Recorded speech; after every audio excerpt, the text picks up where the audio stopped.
பசும் பொன்னுக்கு துணை ஜனாதிபதி வருவதையொட்டி ஹெலிகாப்டர் ஒத்திகை மற்றும் பாதுகாப்பு ஏற்பாடுகள் தீவிரப்படுத்தப்பட்டுள்ளது. ராமநாதபுரம் மாவட்டம் கமுதி அருகே உள்ள பசும்பொன்னில் சுதந்திரப் போராட்ட வீரர் முத்துராமலிங்க தேவரின் 63வது குருபூஜை விழாவும் 118வது ஜெயந்தி விழாவும் நாளை மறுநாள் அனுசரிக்கப்பட உள்ளது. இந்த விழாவிற்காக பசும்பொன்னே விழாக்கோலம் பூண்டுள்ளது. இந்த ஆண்டு விழாவில் பங்கேற்பதற்காக துணை ஜனாதிபதி சி.பி.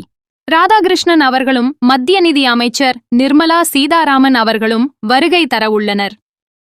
இந்த முக்கிய பிரமுகர்கள் மதுரையில் இருந்து ஹெலிகாப்டர் மூலம் நேரடியாக பசும்பொன் வந்து தேவர் நினைவிடத்தில் மரியாதை செலுத்திவிட்டு மீண்டும் ஹெலிகாப்டர் மூலமே மதுரைக்கு திரும்ப திட்டமிடப்பட்டுள்ளது. துணை ஜனாதிபதியின் பாதுகாப்பான வருகையை உறுதி செய்யும் விதமாக பசும்பொன்னில் பாதுகாப்பு ஏற்பாடுகள் உச்சகட்டத்தை அடைந்துள்ளன.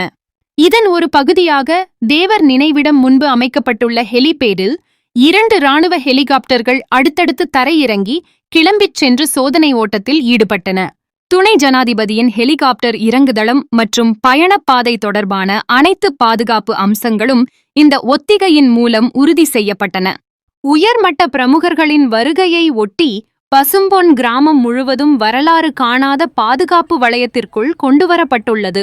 முத்துராமலிங்க தேவரின் ஆன்மீக மற்றும் அரசியல் பெருமைகளை நினைவு கூறும் இந்த விழாவிற்காக தமிழகம் முழுவதிலும் இருந்தும் ஆயிரக்கணக்கானோர் பசும்பொன்னுக்கு படையெடுக்க தயாராகி வருகின்றனர்.